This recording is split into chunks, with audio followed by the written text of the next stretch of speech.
Praise the Lord. கர்த்தருக்கு ஸ்தோத்திரம். தேவனுக்கு மகிமையாக. தேவனுடைய பிள்ளைகளை இந்த நாளில் கூட தேவனுடைய வார்த்தை வெளிப்படும் நேரத்தில் தேவனுடைய வார்த்தையிலிருந்து நாம் அநேக காரியங்களை கற்றுக்கொள்ள வேண்டும். தேவன் நமக்கு அநேக காரியங்களை கற்றுக் கொடுக்க வல்லவராக. ஒவ்வொரு நாளும் வேத புத்தகத்தை எடுக்க வேண்டும். படிக்கும்போது ஆண்டவரே எனக்கு கற்றுக் கொடுங்க, இந்த நாளில் ஆண்டவரே நான் எப்படி வாழணும், எப்படி நடக்கணும் என்பதை எனக்கு சொல்லிக் கொடுங்கன்னு சொல்லும்போது தேவன் நம்முடைய வார்த்தையிலிருந்து நம்மளை வழிநடத்த வல்லவராக. அவருடைய வசனம்தான் நம்மளை வழிநடத்த வேண்டும். அவருடைய வார்த்தையில் தான் நம்ம ஒவ்வொரு நாளும் தேவனுக்கு உகந்த ஒரு பாத்திரமாய் மாற தேவன் என்னை வழிநடத்துன்னு சொல்லிட்டு ஒவ்வொரு நாளும் கற்றுக்கொள்ளணும். ஹல்லேலூயா. தேவன் தாமே நம்மளோடு கூட ஒரு பெரிய காரணம். இந்த நாளில் கூட பிலிப்பியர்ல 1ஆம் அதிகாரம் 11ஆம் வசனம் வாசிங்க. நீங்கள் கிறிஸ்துவின் நாளுக்கென்று துப்புரவானவர்களும் இடரலற்றவர்களுமாய் இருக்கவும் வேண்டுதல் செய்கிறேன். நல்லா கவனிங்க. ஒரு மனிதன் எப்படி வாழ வேண்டும் சொன்னா, கிறிஸ்துவின் நாளுக்கென்று ஒரு மனிதன் துப்புரவு உள்ளவனாய், கவனிச்சுங்களா, துப்புரவு இருக்கிற கூட காரியங்கள் இருக்கக்கூடாது. அவங்களுக்குள்ள துப்புரவு அற்றவனாய் இருக்க வேண்டுமா, இடரல் அற்றவனாய் இருக்க வேண்டுமா. வேதம் அப்படி தான் நம்ம கற்றுக்கணும். அதுக்காக நான் அவங்களுக்காக வேண்டுதல் சரி. இன்றைக்கு அநேக கிறிஸ்தவர்களாக இருக்கிறாங்க, நீ சரியில்லை மற்றவங்களை குறை சொல்லக்கூடாதுங்க. கவனிங்க, நாம் சரியில்லை தான், மற்றவங்க சரியில்லை தான்ற விஷயம் இருந்தாலும் அவங்களுக்காக நம்ம வேண்டுதல் செய்ய வேண்டும்.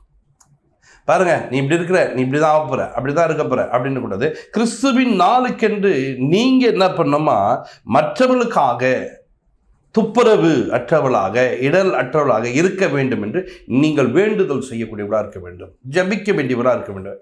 நான் ஏதோ காலத்தில் கொஞ்சம் சரியாக இருக்கிறேன், மற்றவர்கள் சரியில்லை, உடனே என்ன பண்ணோம், அவங்களுக்காக நம்ம வேண்டுதல் செய்யணும். நான் ஜபிக்கிறேன், அவங்க ஜபிக்கலை, உடனே என்ன பண்ணோம், இவங்களும் காலையில் எழுந்து ஜபிக்க உதவி செய்யுங்க. பரிசுத்த ஆவியானவரே இவளுக்கும் ஆண்டவரே வேதத்தை கற்றுக்கொள்ள புரிந்து கொள்ள உதவி செய்யும். பத்தியா, எனக்கு புரியுது, உனக்கு புரிய மாட்டேங்குது அப்படின்னு சொல்லி நம்ம இருப்போம் என்று சொன்னால், அப்படியாப்பட்ட ஒரு நினைப்பு இருக்குமானால் கவனிச்சுங்க, நிற்கிறவன் விழாதபடிக்கு எச்சரிக்கையாக இருக்க சொல்லுது வேதம்.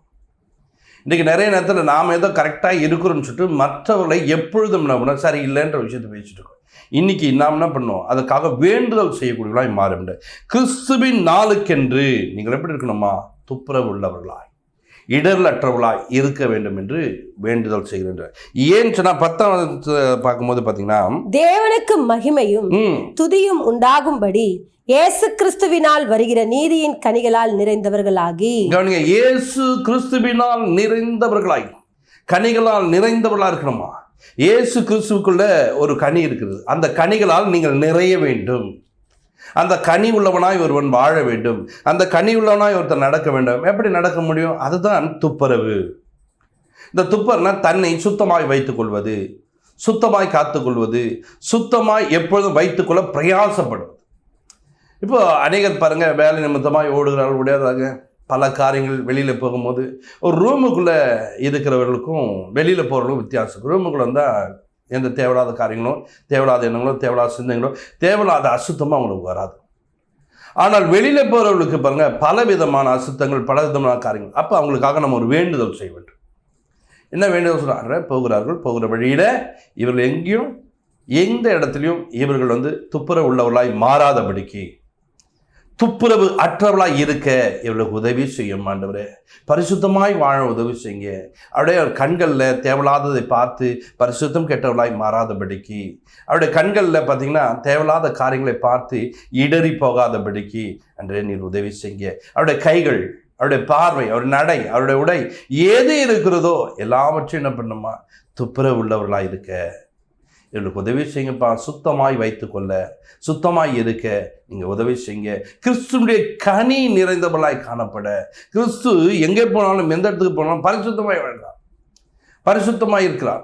அந்த பரிசுத்தம் கெடுக்கக்கூடிய எந்த இடம் வந்தாலும் உடனே தேவன் நோக்கி பார்க்கிறார், அவரிடத்துல ஜபிக்கிறார். பகலெல்லாம் ஊழியம் செய்த இரவெல்லாம் போய் ஜபிக்கிறதுக்கு என்ன காரணம், தன்னை சுத்தமாய் வைத்துக் கொள்ளுகிறார், தன்னை சுத்தமாய் வைத்துக்கொண்டு இடர் அற்றவராய் காணப்படுகிறார். இன்றைக்கு நாம் பாருங்க, நிறைய நேரத்தில் நான் சுத்தமாக இருக்கிறேன், நீ சரியில்லைன்னு சொல்லிட்டு என்ன பண்ணுறோம், மற்றவர்கள் சுத்தமாய் மாறாதபடிக்கு, சுத்தமாக ஆகக்கூடாது என்பதற்காக நீங்கள் ரொம்ப பிரயாசப்படுறீங்க. அந்த மாதிரி பிரயாசத்தை நீங்கள் படக்கூடாது. அதை தேவன் விரும்ப மாட்டார். அவர்கள் நல்லவர்களாய் மாற, பரிசுத்தமாய் மாற, இடர் அற்றவர்களாய் இருக்க நீங்கள் ஜபிக்கிறவர்களாய் மாற வேண்டும். இரவு நேரத்தில் எழுந்து மற்றவர்களுக்காக நீங்கள் ஜபிக்கும் போது தேவன் உங்களை கொண்டு ஒரு பெரிய காரியங்களை செய்ய வல்லவராக.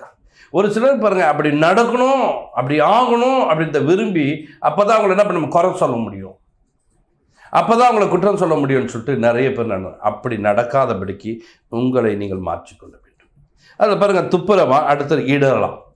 இந்த இடர்களுக்கான காரியங்களை எப்பொழுது செய்கிறார்கள் ஒரு மனிதர்கள் பார்த்தீங்கன்னா, ஒரு மனிதன் கொஞ்சமாய் ஒரு பிரச்சனை, இந்த பிரச்சனை பெருசாயிடுமே, இந்த பிரச்சனை இப்படி இருக்குமே, இப்படி தான் ஒருத்தருக்கு ஹாஸ்பிட்டலில் இருந்து அவர் இப்படி ஆனார் அப்படின்னு சொல்லி நம்ம பயம் முத்துற காரியம். அவன் கொஞ்சம் கொஞ்சம் விசுவாசம் இல்லாதபடிக்கு போகும்படிக்கு நீங்கள் நினச்சினிப்பீங்க, இப்படியெல்லாம் சொன்னால் அந்த மனுஷன் சரியா இல்லைங்க. நீங்கள் சொல்லுகிற வார்த்தை அவனை பயமுறுத்தி விடும்.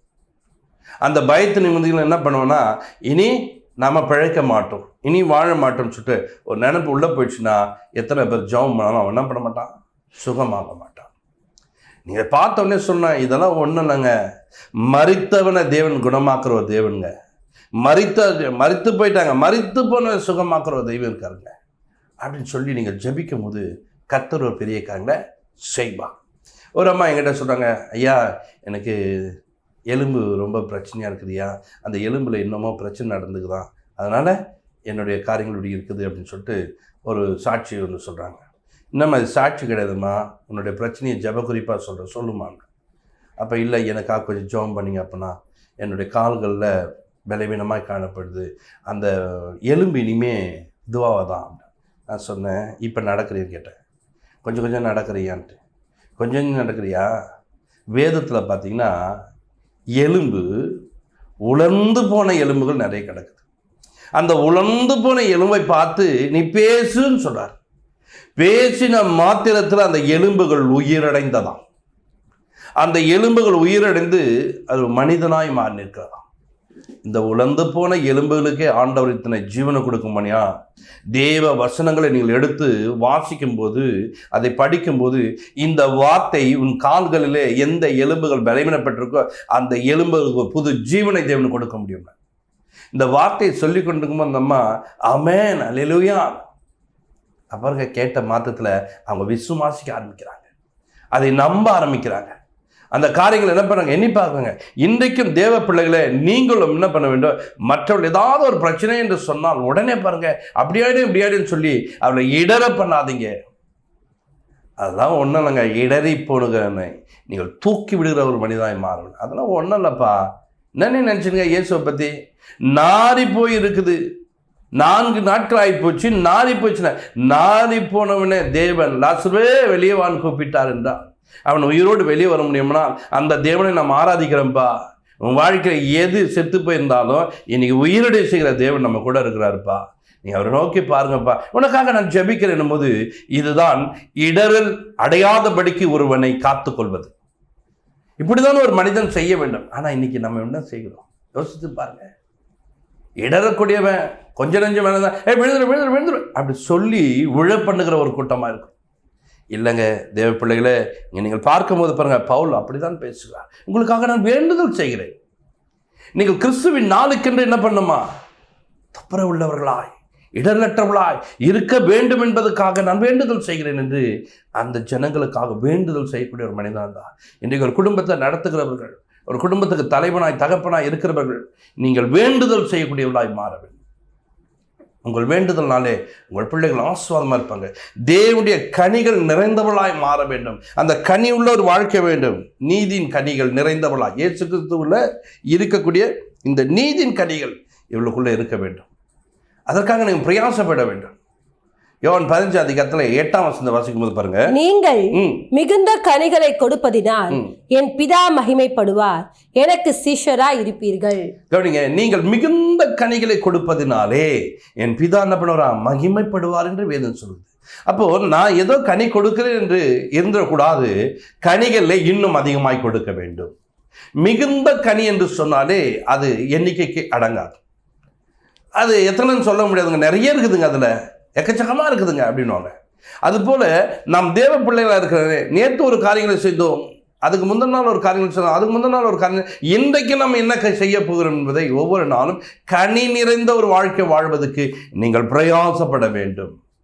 உங்கள் பிரயாசத்தை பார்க்க வேண்டும். உங்கள் பிரயாசத்தை பார்த்து பிதா உங்களுக்குள்ள மகிமைப்பட வேண்டும். எதில் மகிமைப்படுறார் அவரு? நீங்கள் துதிப்பதனால், ஸ்தோத்திரம் பண்ணுவதனால் இல்லை. தேவ பிள்ளைகளாக இருக்கிற நீங்கள் நீதி நிறைந்த ஒரு கனிகள் உள்ளவர்களாய் மாறும்படிக்கு பாருங்க, இன்னைக்கு நீங்க மாறுறது மாத்திர மற்றவர்கள் மாறும்படிக்கு நீங்கள் பிரயாசப்படுறீங்க பார்த்தீங்களா, வேண்டுதல் செய்கிற பார்த்தீங்களா, அன்று உங்க மேல அன்பு கூறுவார். பிதாவானவர் உங்களை பார்த்து மகிழ்ச்சி கொள்வார். நீங்கள் அப்படி மாறும்படிக்கு என்ன பண்ண, ஒவ்வொரு நாளும் ஆண்டவரே என்னை சுற்றிலும் இருக்கிற மனிதர்கள் எப்படின்னா கனி நிறைந்தவர்களாக இருக்க வேண்டும், கனி கொடுக்கிறவர்களாக இருக்க வேண்டும். அப்படி மாற்றும் ஆண்டவரே. இன்னைக்கு பாருங்க, சர்ச்சைக்கு வருவாங்க, ரொம்ப நாளாக வருவாங்க. அவங்க வந்தவங்க என்ன பண்ணாங்க, அவருங்க அந்த இது எப்போ பார்த்து சர்ச்சைக்கு ஏன் தான் உதவ தெரியல, ஏன் தான் உதவ தெரியல, தொத்தி விடுத்துல தான் இருப்பீங்க. இல்லை, அவர்கள் நம்ம எப்படி சரி பண்ண முடியலாம். ஒரு சில ஹாஸ்பிட்டலில் பாருங்கள், டாக்டர்கிட்ட போயிட்டாங்கன்னா பாருங்க, அவங்க என்ன பண்ணுவாங்க, அவங்களுக்கு என்ன ட்ரீட்மெண்ட் எடுக்கணுமோ எல்லாம் ட்ரீட்மெண்ட் எடுத்து என்ன பண்ணுவாங்க, அவர்களுக்கு எல்லாம் ட்ரீட்மெண்ட்டை பார்த்து அவர்களை குணமாக்குவது அவருடைய வேலையை குணமாக்குவார். சின்ன சின்ன ஹாஸ்பிட்டல் பாருங்கள், அவங்க பார்ப்பாங்க, இது இல்லைம்மா நீ அங்கே போயிடுமா, இங்கே போயிடுமா, வெளியில் அனுப்பிடுவாங்க. உடனே என்ன பண்ணுவாங்க, வெளியில் அனுப்புறது தான் இருப்பாங்க. ஆனால் கவர்மெண்ட் ஹாஸ்பிட்டலில் அப்படி வெளியே அனுப்பப்படுறாங்க. ஏன்னா எல்லாம் ட்ரீட்மெண்ட்டை பார்க்குறீங்க. நாம கூட இன்றைக்கி என்ன பண்ணுவோம், இலவசமாக என்ன பண்ணோம், சபைக்கு வந்துட்டாங்கன்னு சொன்னால் அவளுக்கு எந்த விதத்தில் குறையப்பட்டிருக்காங்க, எதில் அவங்க சரியில்லாமல் இருக்காங்க, எது ஜபத்தில் சரியில்லாமல், பாடல் பாடுறதுல சரியில்லாமல் இருக்காங்களா, மற்ற காரியங்கள் எதெல்லாம் சரியில்லாமல் இருக்கலாம், நீங்கள் அவர்களுக்காக வேண்டுதல் செய்ய வேண்டும். ஆண்டவரே இதில் அவங்க சரியில்லாமல் இருக்காங்க, இதை சரி பண்ணுங்க ஆண்டவரே, இந்த காரியங்கள் அவங்க சரியில்லாமல் இருக்காங்க, இதை சரியாக்குன்னு சொல்லிட்டு நீங்கள் செய்யும் போது அதிலே அவர்கள் பரிசுத்தமாக இருப்பாங்க. இதுதான் ஒழுங்குன்னு சொன்னால், அந்த ஒழுங்கு இல்லாமல் பாடக்கூடியவர்களை நீங்கள் ஒழுங்குள்ளவர்களாய் மாற்ற வேண்டும். இதுதான் ஒழுங்கு. ஜபன்னு சொன்னால் அந்த ஒழுங்கு இல்லாமல் செய்யக்கூடிய அந்த ஒழுங்குக்குள்ளே கொண்டு வர வேண்டும். இதற்காக நீங்கள் வேண்டுதல் செய்ய வேண்டும். இந்த கனி நேர்ந்தவர்களா, நீதியின் கனி நேர்ந்தவர்களா இவர்களை மாற்ற வேண்டும். அதற்காக நீங்கள் பிரயாசப்படும் போது தேவன் உங்களை ஆஸ்வதிப்பார். தேவன் உங்களோடு கூட இந்த ஒரு பெரிய காரியங்களை செய்ய வல்லவராக. எபேசியர் 2ஆம் அதிகாரத்தில் 10ஆம் வசனத்தை நீங்கள் வாசிக்கும் போது பாருங்க, ஏனெனில் நற்கிரியைகளை செய்கிறதற்கு நாம் கிறிஸ்து இயேசுவுக்குள் சிருஷ்டிக்கப்பட்டு தேவனுடைய செய்கையாய் இருக்கிறோம். அவைகளில் நாம் நடக்கும்படி அவர் முன்னதாக அவைகளை ஆயத்தம் பண்ணி இருக்கிறார். நல்லா கவனிங்க, இங்கே தேவன் நமக்கு நற்கிரியைகளை செய்யும்படிக்கு நம்மளை சிருஷ்டித்திருக்கிறார், நம்மளை உருவாக்கி இருக்கிறார், நம்மளை அதற்காக வைத்திருக்கிறார். நீங்களோ நற்கிரியை என்பது என்னென்ன, மற்றவர்கள் நல்லா இருக்க வேண்டும் ஒரு வேண்டுதல் செய்வது, துப்புரவு உள்ளவர்களாய் இருக்க வேண்டும், அவர்கள் துப்புரவு காரியங்கள் இருக்கக்கூடாது, அப்படிப்பட்ட காரியங்களுக்கு அவங்க விலக வேண்டும். இன்றைக்கு இடரில் உள்ளவர்களாய் இருக்கக்கூடாது, இடரில் அற்றவர்களாய் மாற்ற வேண்டும் என்பதற்காக நீங்கள், இது ஒரு நற்கிரியை, இந்த கிரியல் செய்வதற்காக தான் தேவன் நம்ம அழைத்திருக்கார். இது எப்படி செய்ய முடியும், ஜபத்தில் உட்காந்து தேவனிடத்தில் முறையிட்டு, இயேசுவே உதவி செய்யுங்கப்பா, இயேசுவே இந்த ஜனங்களுக்கு நீங்கள் நன்மை செய்யுங்கப்பா, இதாவே உங்களை நோக்கி பார்க்க எனக்கு உதவி செய்யுங்கன்னு சொல்லிட்டு இந்த பிள்ளைகளுக்காக வந்திருக்க இவர்கள் துப்புரவு உள்ளவர்களாய் மாற வேண்டும். இன்றைக்கு சுத்தம் இல்லாமல் இருக்காங்க, அசுத்தமாக காணப்படுறாங்க, அசுத்தமாக வாழ்கிறாங்க. அப்படி அசுத்தமான வாழ்க்கை ஒரு வாழாதபடிக்கு தவறான பாதைகளை விட்டு நல்வழியில் நடக்க இயேசுவே உதவி செய்யுன்னு சொல்லிட்டு அவரை நோக்கி நீங்கள் பார்க்கும்போது அவர் உங்களுக்கு உதவி செய்வார். அதற்காக தான் நம்மளை அழைத்திருக்கிறார். நம்ம வாசிக்கும் போது எப்படி வாசிக்கிறோம் பார்த்தீங்கன்னா, அங்கே வாசிக்கும் போது பார்க்கும்போது பார்த்துங்க, இதற்காகவே நீங்கள் அழைக்கப்பட்டிருக்கீங்க, இதற்காகவே என்ன பண்ண, நற்கிரியல் செய்வதற்காக, மற்றவர்களுக்கு நல்லதை செய்வதற்காக கர்த்தர் உன்னை அழைத்திருக்கிறார். ஆனால் நீ என்ன பண்ணுற, மற்றவங்க எப்போ இடருவாங்க, எப்போ விழுவாங்க, எப்போ இப்படி நினைக்கக்கூடாது. நீ எதை விதைக்கிறியோ அதை ஒரு நாள் நீ அறுக்க வேண்டியதாக இருக்கும். இன்னைக்கு நல்லா இருக்கணும், மற்றவங்க நல்லா இருக்கணும் பிரயாசப்பட்டு நீ ஜெபம் பண்ண. சபையில் பக்கத்தில் உட்காருங்க, செல்ல அது லேட்டாக வரணும், அது எப்படி போகணும், அது அப்படி ஆகணும், இப்படி நினைக்காத. சீக்கிரமாக வரணும் ஆண்டவரே, நம்ம நல்லா ஆராதிக்கணும் ஆண்டவரே, நம்ம நல்லா பற்றிக்கணும் ஆண்டவரே, உம்மோடு கூட நல்ல ஐக்கியத்தை வைக்கணும். இப்படி மற்ற காரியங்களுக்காக ஜபிக்க ஜபிக்க ஜபிக்க கர்த்தர் உன்னை வழிநடத்துவார். இது ஒரு நற்கிரியை. இந்த நற்கிரியை செய்யறதுக்கு ஒரு மனிதனை பண்ண தங்களை ஆயத்தப்படுத்திக் கொள்ளணும். கிறிஸ்து இயேசுவுக்குள்ளே உங்களை அப்படி மாதிரியாய் உருவாக்கி வைத்திருக்கா. நீங்கள் அப்படியாப்பட்டவர்களாய் மாற வேண்டும். தேவனோடு கூட நல்ல ஒரு ஐக்கியத்தை வைத்துக் கொள்ளும் போது தேவன் உங்களை ஆசீர்வதிக்க வல்லவர். நீங்கள் மற்றவர்களுக்காக வேண்டுதல் செய்யுங்க, கர்த்தர் உங்களை ஆசீர்வதிப்பார். ஜெபிப்போம்.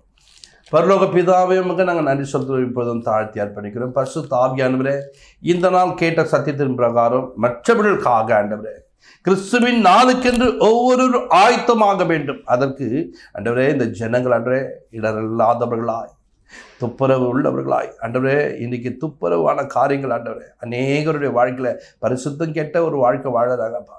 அவர்கள் பரிசுத்தமாய் மாற, பக்தியாய் மாற, தேவனுக்கு பிரியமாய் இருக்க தேவன் இவர்களுக்கு உதவி செய்யும்.